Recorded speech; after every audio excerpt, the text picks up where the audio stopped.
You don't get to say, I'm not smart enough. I'm not groomed well enough. I I'm not prepared. You don't get to say that. Step into it, and uh, God will get you through it. And always be firm in your resolve, um, and diligent and patient and all those things that that come with um, believing and having your faith tooled in the Spirit. So we've got our bird in hand, and now we are free to mill about.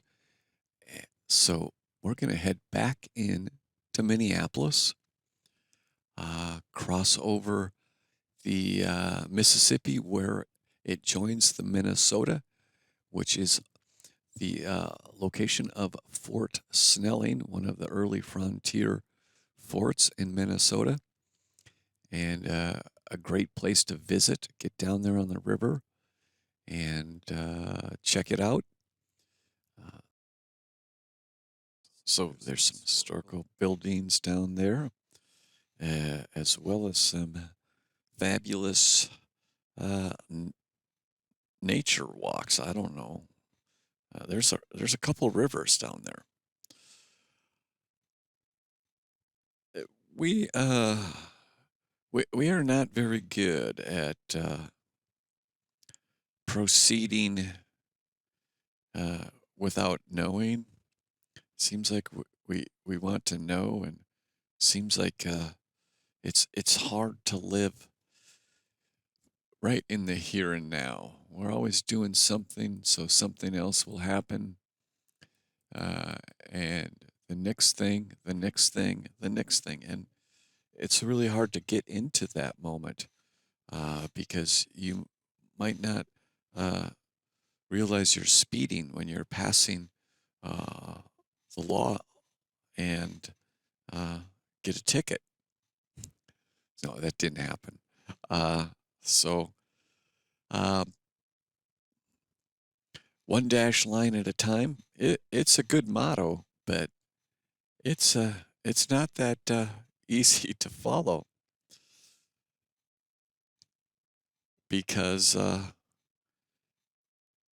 because I, I want a purpose for the moment I'm in, and unless that purpose is leisure or pleasure, I should say, uh, uh, uh, I'll just be doing something for the next thing and the next thing. Maybe that's it. It's like every moment is self-serving, and the actual moment is unsatisfying. So we're looking for the next moment to achieve that satisfaction, that gratification. Uh, and the reality is that, you know, uh, we don't really know why uh, uh, we were created, Adam and Eve, maybe to enjoy the garden, enjoy time with God. So that would be leisure. I'm not going to say pleasure. I'm going to say leisure. And then when uh, the cataclysmic event happened and God could no longer walk with us because his glory would uh, would destroy us. So he had to separate himself from us and figure out a way to bring us back to him. And these roundabouts uh, take a little bit of getting used to. I feel like a long-tailed cat in a room full of rocking chairs when I enter into them, and relieved when I get out of them. Uh, isn't that something? But the idea that most of our sojourn here on planet Earth i- is spent in the 21st century, procuring for the next day. And uh, perhaps God meant us to live each day, and it's difficult because something is wonky. Not to throw out theological terms, but uh, uh, we know something is wonky, but we are really good at leisure, and Minnesotans are at their best uh, when it's leisure time, and that is typified by going up north. Labor Day coming up, you will never see Minnesotans more at their best than Labor Day, Memorial Day, excuse me, and we're pretty good at that. But the problem is it doesn't last for very long because entropy, because the croc is nipping at our heels while we wait for the gatekeeper.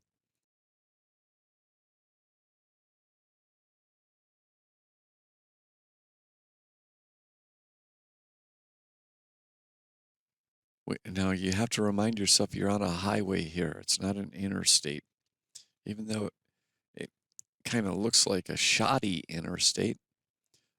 Four laner, two lanes going each direction. There will be cars uh, merging and braking legitimately. So you are on a highway, and you need to stay relaxed but attentive, and be aware that this hauler up here may have stuff falling out of the gondola, and that probably better off. There you go. Uh, I don't know exactly what that was. It looked like something that a payload that fell off, but that stuff happens, and so uh, the motorcyclist needs to be aware of everything. And a good motto for bikers: if you get in an accident, it's your fault. It's don't think you have the right of way, or that you have immunity from collisions because you are in the right. No, it's the lug nut law. If you get in an accident, it's your fault. That's the mentality you need to have, and that's a good one to live by. There's no there's no blaming. Uh, the buck stops here, and we are coming up to the more local or district, I should say, distributor uh, in the way of road classifications.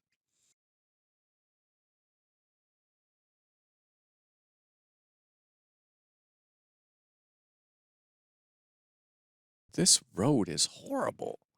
Look at those. Now, you don't want your front tire to be getting in those ruts. Uh, that could cause major, major problems. Uh, but fortunately, we've got 130s on the front, so that helps. A big wide tire. But you get those narrow tires and they get locked in the groove, and they're going to go down. They're going to go down in a heartbeat because what happens is the tire doesn't follow symmetrically down the groove. It'll pick one side or the other, and it'll grab on that, and it will turn the bike faster than you can correct it with more power than you have strength to counter. And if you're not holding on tightly, and it will slam you down. So be aware that the bikers uh, are thinking about their life when they're out there. And that is why they are far more attentive in their driving. Every mile is calculated, the road surface and the intersections and the traffic patterns and looking ahead, looking behind. Look at that muddy water. My goodness. That is interesting. What are they dredging up there? So we're getting close to the Mississippi, uh, but I've never seen a mud pond like that. I'd be interested to know uh, what it is, because right next to it is looks like normal looking body of water. I mean, maybe it's not even water. But look at these roads. They're just ribbons laid out that we can travel on. Oh, we're going over the Mississippi here. And this is the Mendota Heights Bridge, 55, Minnesota Highway 55. And you can see, again, just a stellar patch job.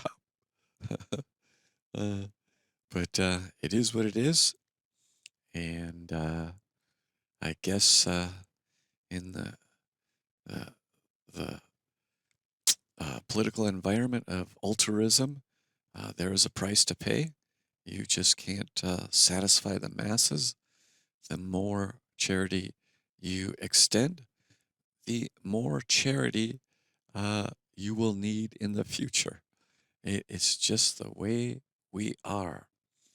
So you can't be all things to all people. And you sometimes uh, fall back on just wanting to believe that you're a good person when the outcome ultimately of your choices is not good. It's not healthy. So you stop patting yourself on the back for things you've done or reliving the glory days. Uh, Listen to the Holy Spirit. Um, God can walk you out slowly, painlessly. His yoke is light, his burden is easy. The difficult part is the deliberation, that argument that you have, that getting through the walls you've erected. Uh, that's the tough part, and you can pray to have the will, to have the will, to have the will, if necessary, and start out on that course. So this is another one here. This is Hiawatha we're on, and it was the chosen course route of the light rail back in the I don't know, Bill Clinton era, Jesse Ventura era, and tons of money were spent on it. I don't know if it was $1 billion, somewhere up in that area, but they put it in. This used to be a really nice route from the airport to downtown Minneapolis, and the light rail picked it, and now it is no longer that for commuters because there's just holdovers at every intersection. Uh, but the light rail, whenever I'm down on this route here, I'll look over to the light rail and it'll be 96% empty, and in my opinion, an abysmal failure. But we sure feel good about it, you know. We sure feel good about having the light rail. Uh, it just needs to be revisited, and this idea where we need accountability on what we think is the right thing to do.